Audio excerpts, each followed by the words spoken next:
Hello to everyone watching this video. My name is Ajith Anand, and I am a member of NANSIG, the Neurology and Neurosurgery Interest Group. We're starting a short interview video collection of neurologists and neurosurgeons across UK and abroad. Before we begin, I would like to state that most, if not all, experiences shared today will be based in Canada. Now, I'd like to introduce you to Dr. Federico. Dr. Federico is a professor of neurology at the University of Calgary and has research interests in epilepsy imaging and advanced EEG analytical techniques. He obtained his Bachelor of Science honors degree in zoology, Masters of Science, and PhD in neuroscience. Hi, Dr. Federico. Hi there. How are you doing? Very well, thank you. Thanks for asking. Thank you for having accepted our request to be interviewed, especially during these quite uncertain times. You're welcome. Sorry, shall we begin with the questions then? So could you please tell me a bit about yourself? Where did you grow up? What did you study? And which universities did you study at? Yeah, it's fairly straightforward. I was born and bred here in Calgary, Alberta, and I did all my schooling here, both elementary, middle school, and high school, as well as university. So I did an undergraduate degree in zoology. Then I did a master's and PhD in neuroscience here at the University of Calgary, and then I got into medical school at the University of Calgary, and I did my neurology residency at the University of Calgary. So that was, in total, a fairly long road, but 17 years of university. And then after that, I did an additional 2 years of subspecializing in epilepsy specifically at the University of Melbourne, specifically at the Brain Research Institute in Australia. And there I specialized in clinical epilepsy as well as doing imaging research in epilepsy, which is what I do now. Right. And so at what point in your career or education did you decide that you wanted to become a neurologist? Well, it's, sometimes it's a difficult journey for students. For me, it was a little bit easier. I knew my interest, I was always interested in the brain and in neuroscience, and therefore I pursued my master's and PhD. So I knew going in through medical school that I wanted to do something in the neurological sciences. And for me, I had narrowed it down between neurology as the front runner, it always was, between that and neuroradiology, because my PhD was in imaging, so I was interested in imaging as well, and neurosurgery, because it's very technical as well. So it was really amongst those three things. And of the three, the neurology specialty piqued my interest the most because it's in the neurosciences, so it's always interesting. You get to interact with patients, which is something you do less if you're a neuroradiologist, for example. And I wanted to be an academic neurologist, and I think being a neurologist, it's easier to become a clinician scientist than if you're a neurosurgeon, because their call schedule is quite demanding. Neurosurgery to me was very interesting as well too, but the lifestyle just wouldn't be as conducive to becoming a clinician scientist as a neurologist. And that doesn't mean it's impossible to become an outstanding clinician scientist as a neurosurgeon, but for me, I felt going with neurology was the way to go. Right. So like even in neurology, like your days must be fairly busy. So what's an aspect that might be quite difficult or challenging? Well, like the most challenging aspect for me is trying to balance the two. I'm a clinician and a scientist, so I work very long hours because in addition to being a neurologist, I'm a scientist, so I don't just have one job. As my friends joke, I have two jobs. But if you want to focus on specifically neurology, forgetting the time constraints, one of the biggest challenges is sometimes you give a patient a diagnosis and there's very little you can do other than supportive measures to make their quality of life good. And that's, if someone has a neurodegenerative disorder, for example, such as Alzheimer's disease, right? We certainly have made great advances in the care of these types of patients, but there's no cure, right? So I would say in neurology, we have fewer cures than in other specialties, but by no means can we not make a difference. We have many new medicines and interventions that help our patients, many, many more than when I even just started as a neurologist in 2003. Right. And along that lines, I might as well ask the question then, what else has changed from the time that you graduated until now in the field of neuroscience? I think the biggest change is that we now have a lot more medicines and interventions available. I would say, arguably, one of the fields that has made the greatest advances is stroke neurology, because there's now many, many more interventions for acute treatment of stroke. You can give intravenous TPA, which is a medication to dissolve blood clots. You can now give it intraarterially.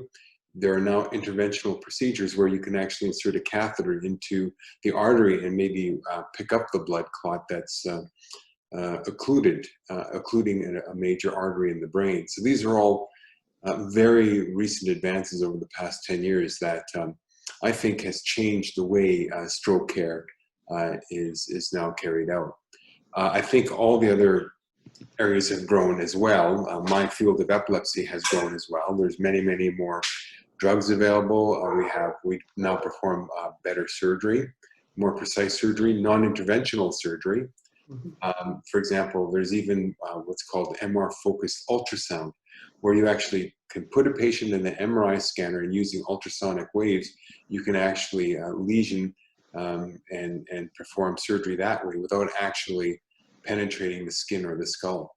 Right, so it's amazing. It's still very, very recent advance, but we're making many, many advances for sure. It's an exciting time. Yeah. And do you have a memorable experience from the time as a neurologist? Oh, I have many memorable experiences. I can't think of one that really stands out. I mean, I think, I don't know. I think it's probably, just the reward of when a patient comes to you and tells you that you've really made a difference on their life, right? Or they get to bring you a gift, for example, just to say thank you, like a bottle of wine or a card or something like that. That really touches me, and it makes me, it's very rewarding, and it makes me happy that I'm a physician. Right. And so then how else do you manage your life outside of work? Like, how do you get that balance? Well, it's difficult, right? As a physician, very few physicians will work 40 hours a week with lunch and coffee breaks, right? That's just, you have to accept that, at least in this present day. But what you have to do, though, is really find outside interests and have a good social network, right? Have a good group of friends that you can do stuff and be yourself with, be silly or whatever it is that you do, right? And if you have a hobby, make sure you pursue that hobby. I'm interested in music, and I'm interested in mountain biking and road biking. So those are my three main hobbies. I like the outdoors, and I do that with my family as well. But it's just important to carve out time for yourself, and it's easier said than done, and even more difficult when you're a student such as yourself. When you have, as a student, and even when you become a resident or a registrar, I think you call them, you have less control over your time, right? So you always have to listen to your consultant. Your consultant tells you to do this and be there at this time. So you have less control over your schedule. Whereas I have more control over my schedule. I have much more responsibility, but I can control things a little bit, right? So with increased responsibility, I think, at least in my case, and most physicians' cases, comes more flexibility and ability to control your time a bit. It's not easy. Right. Yeah. I was just going to focus on towards the student experiences. Like, do you have any advice for international medical graduates, or have you seen any IMG experiences? Oh, that's a good question. I mean,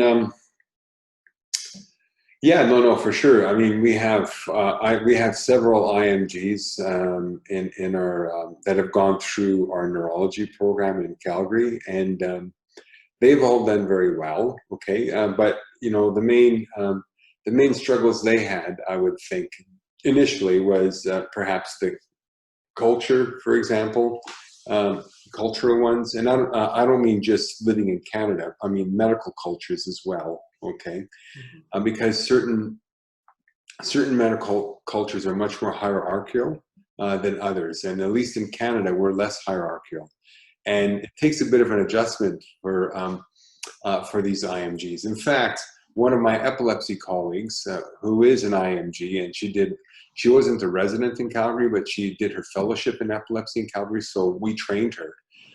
She's now on staff in one of my colleagues for 2 years, I think, and she still calls me Dr. Federico rather than by my first name. Because she's from India, I should say, and they're very British and very hierarchical, right? So in her emails and speaking to me, she calls me Dr. Federico despite my request that she don't do that, right? But I mean, it is difficult for IMGs, right? Because there's relatively fewer spots for residencies and fellowships, right? So I'm not sure what advice to give them, right? Other than, you know, if you want to come to Canada and pursue a residency career, you really have to think carefully about what specialty you're choosing, because unfortunately, the more popular residencies might be more difficult to get into. Right? If you want to become an ophthalmologist, for example, that's highly competitive, and there's hardly enough spots for Canadian residents, right? So you have to think about that. And do your best, you know, be your best. It's important to get good reference letters, right? Right. Yeah, and it's very hard for IMGs, especially during this time with like pandemic and everything. So on like that note, how has the pandemic affected the neurology department? Well, it has. I mean, essentially, Canada, as you may or may not know, we've. I think I'm proud to say we've managed the pandemic well, say in comparison to our neighbors to the south, right? So we have flattened the curve, and we are gradually opening up things. But at the height of it, when our caseload was increasing, we shut down all inpatient visits, so we were not seeing patients face to face. We were only doing telephone assessments, right? So essentially, from a patient perspective, we were not doing face to face interviews with patients unless it was an emergency. Then they would come to hospital, and of course, we would see a patient in great need if they needed a physical assessment. In epilepsy, for example, doing a physical exam was less important because most of the diagnosis in epilepsy is based on the history and a description of their seizures and the results of previous investigations. So it's a long answer, but essentially we're now gradually reopening things, and we're now beginning to see new patients face to face and not the follow-up. From an educational perspective, that actually had a very large impact, unfortunately. In that when we were shut down to seeing patients in person for about 2 months, it was very difficult for the residents or even medical students in neurology to get direct physical contact with patients, right? So our education suffered. They did do some telephone assessments, but it's not quite the same as doing an assessment in person. Our medical school, we shut the medical school down for about a month or so, and now we've reopened and we're all doing virtual learning. But an important part of each course, at least in most medical schools, including Calgary, is the clinical part where you actually go and physically see patients, right? They're not doing that right now. They're doing everything virtually, but at least that's a reasonable replacement, but they are not seeing patients in person. Another problem is for medical students in their final year in Canada, it's called a clerkship, where they can go to other hospitals and other centers to gain experience in say neurology or obstetrics in other centers, and maybe get a letter of reference from that university if they're interested, right? So for example, if a Calgary medical student really wants to seriously consider going to Toronto, then it's important for that student to go to Toronto and make a good impression and get a letter of reference from a preceptor there. But all across Canada, the out-of-town clerkship electives were shut down, so you cannot leave Calgary.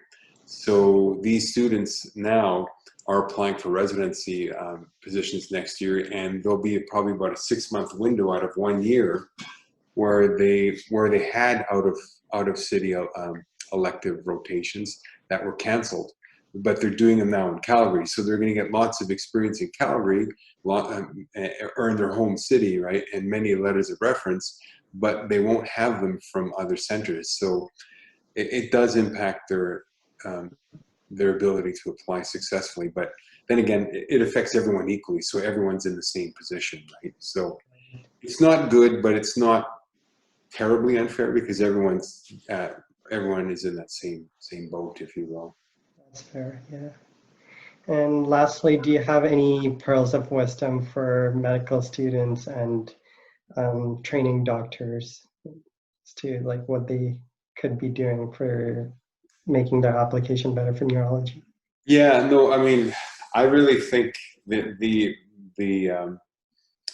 I think the main thing, I think for any discipline is to, work hard, be punctual, be attentive, and always be willing to see more cases. I think, in my own opinion, you learn the most by seeing patients and seeing more MRI scans and doing more procedures if you want to become a surgeon, for example. So it's very, very important to actually be enthusiastic about seeing patients and learning from them. Okay. Right. But yeah, I mean, it's just, I mean, it's pretty common sense advice, and most people who are in medical school are already very motivated to begin with, right? So just, Sure. I would say, keep up the good work. Yeah. Right. Well, thank you for your time today, and it was a pleasure to interview you. Okay, no, thank you very much, and I wish you guys all the best of luck.